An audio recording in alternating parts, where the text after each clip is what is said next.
Assalamualaikum warahmatullahi wabarakatuh. Nama saya Mukhlis Nur Rahim dengan NIM 67032011113 dari program studi D3 Sistem Informasi Akuntansi kelas D3 SIA 4404 Universitas Telkom Bandung. Pada video kali ini saya akan mendemokan aplikasi proyek akhir saya yang berjudul aplikasi Point of Sales untuk perusahaan retail modul penjualan pada studi kasus CV Raka Putra Utama Bandung. Halaman pertama yang diakses yaitu halaman login. Di halaman login ini terdapat 3 role, yaitu ada admin, ada kasir, dan juga ada pemilik. Di sini saya akan mencoba login terlebih dahulu menggunakan role admin. Di sini username-nya misalkan admin dan passwordnya juga diisi. Kemudian sign in. Kemudian di sini akan masuk ke aplikasinya. Nah, di sini login sebagai admin ada menu dashboard, kemudian ada menu master data. Di master data ini ada master data barang, kemudian ada master data kategori, lalu ada master data satuan, master data warna, master data tempat penyimpanan, master data chart of count (COA), dan juga ada master data users. Di sini saya memegang master data user. Nah, di master data user ini admin bisa menambah user dan juga mengubah yang tadinya aktif menjadi tidak aktif. Di sini saya akan mempraktekkan untuk tambah data user dulu. Tambah data usernya dimulai dengan mengklik tombol tambah data ini. Kemudian di sini akan ada username, ada password, dan ada role yang harus diisi. Kemudian username-nya misalkan di sini saya isi nama saya sendiri, passwordnya juga. Kemudian di sini ada role-nya, ada admin, ada gudang, kasir, pemilik, dan all. Di sini kasir dikarenakan mau input penjualan, maka di sini saya memilih kasir, kemudian disimpan, maka ada notis bahwa datanya sudah masuk dan berhasil disimpan. Kemudian yang selanjutnya yaitu bagaimana mengubah user yang tadinya aktif menjadi tidak aktif.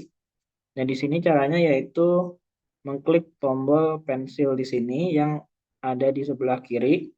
Misalkan di sini saya ingin mengubah username gudang role gudang ini menjadi tidak aktif, diklik ini. Kemudian di sini ada konfirmasi apakah ingin mengubah user yang tadinya aktif menjadi tidak aktif, maka klik saja OK.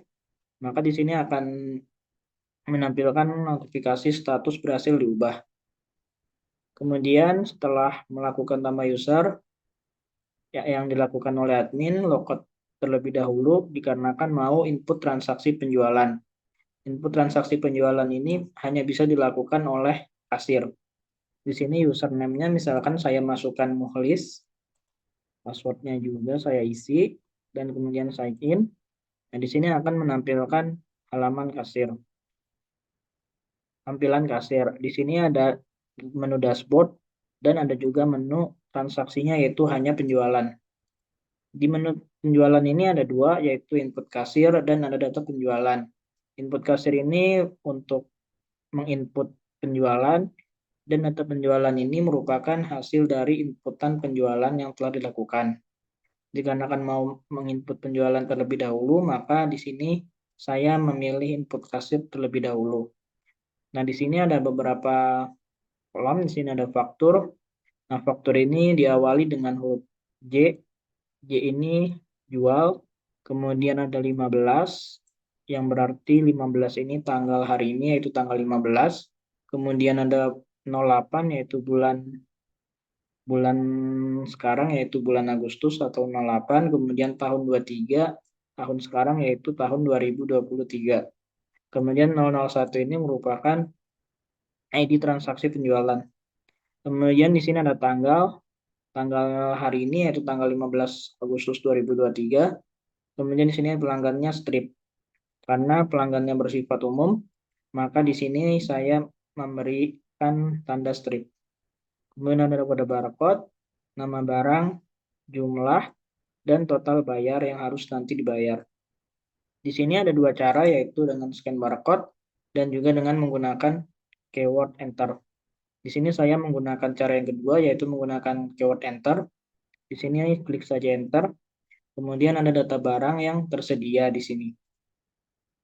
Nah, kemudian di sini misalkan saya memilih barang celana bahan hitam ukuran S, dipilih saja, diklik pilih ini.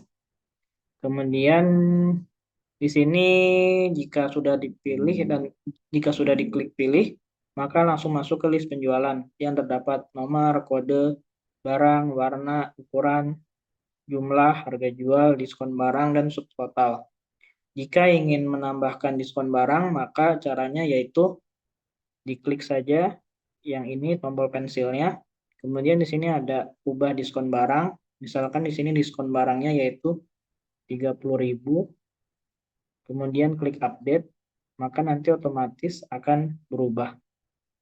Total bayarnya dan subtotalnya akan berubah. Kemudian misalkan di sini barang yang kedua yaitu di sini misalkan jaket jeans 200.000, maka totalnya ada 330.000. Kemudian jika sudah, maka klik tombol simpan pembayaran ini. Nah, kemudian di sini ada menu pembayaran, modal pembayaran yang berisi dari diskon, persen, diskon rupiah, total pembayaran, jumlah uang, dan kembalian. Misalkan di sini jumlah uangnya 350.000, maka otomatis kembaliannya akan terisi secara otomatis, yaitu jumlah uangnya dikurangi total pembayaran, maka kembaliannya 20.000. Jika sudah, maka diklik simpan saja. Kemudian di sini ada pilihan apakah ingin dicetak struknya atau tidak. Nah, di sini misalkan saya memilih ya cetak, maka nanti akan ada notifikasi bahwa struk berhasil dicetak. Kita klik OK saja. Nah, berikut merupakan foto struk dari transaksi penjualan yang baru saja dilakukan.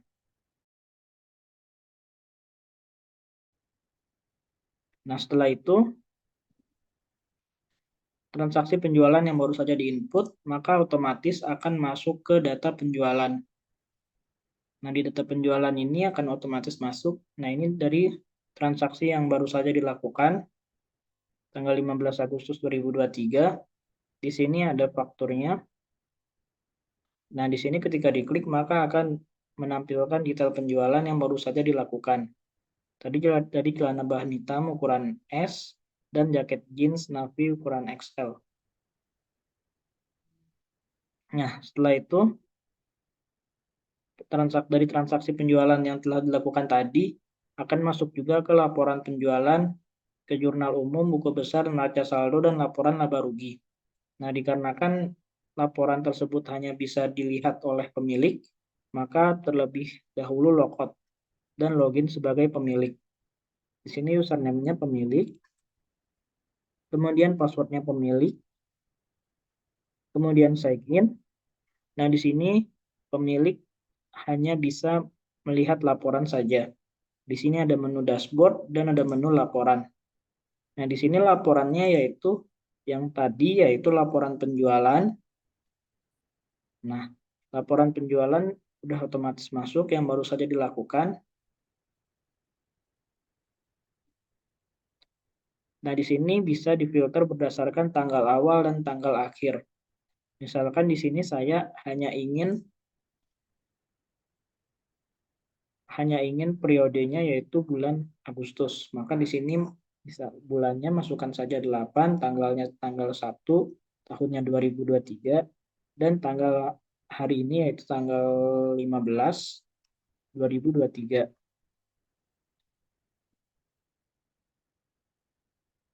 Kemudian difilter saja, maka otomatis akan hanya menampilkan tanggal penjualan yang bulan Agustus. Nah, jika ingin kembali ke awal, maka direset saja. Nah, kemudian transaksi penjualan yang telah dilakukan tadi juga akan otomatis masuk ke jurnal umum. Nah, di sini jurnal umumnya, maka periodenya Agustus saja, filter. Nah, dari transaksi penjualan tadi yang telah dilakukan, maka akan otomatis masuk ke jurnal umum dengan jurnal umum kas dan potongan penjualan pada pot penjualan, kemudian harga pokok penjualan pada persediaan barang dagang, di mana kas terdapat di debit sebesar 330.000, kemudian potongan penjualan juga terdapat di debit sebesar 30.000, penjualan masuk ke kredit sebesar 360.000, dan harga pokok penjualan masuk di debit sebesar 75.000, kemudian persediaan barang dagang masuk ke kredit sebesar 75.000.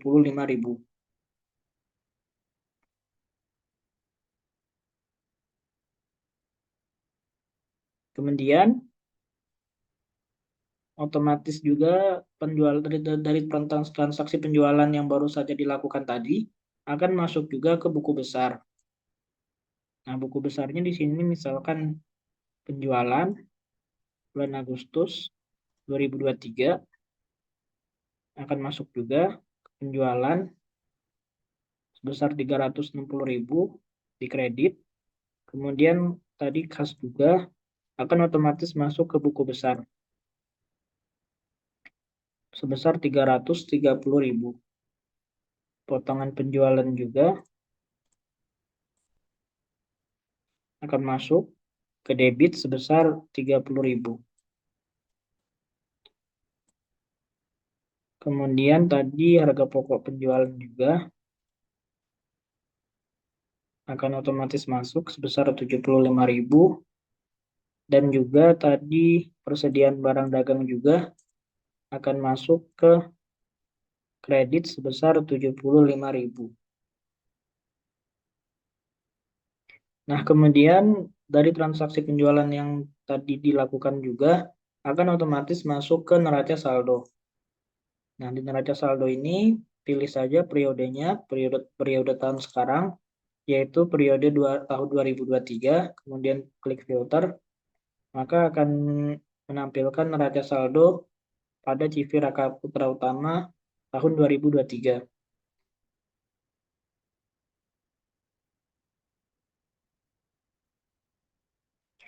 Kemudian dari transaksi tadi yang penjualan yang telah dilakukan tadi juga akan masuk ke laba rugi. Nah, di sini laba ruginya sama seperti neraca saldo, memilih periodenya, kemudian klik filter, maka akan menampilkan laporan laba rugi CV Raka Putra Utama tahun 2023, yang dimana laba ruginya yaitu laba sebesar 996.000. Ini sudah didapatkan dari total penjualan bersih, dikurangin harga pokok penjualan, kemudian kemudian menghasilkan laba kotor sebesar 1.146.000, kemudian dikurangi oleh total biaya operasional dikurangi 510.000, maka didapatkan laba operasi sebesar 636.000, kemudian ditambahkan pendapatan lain-lain 360.000, maka didapatkan laba bersih yaitu sebesar 996.000.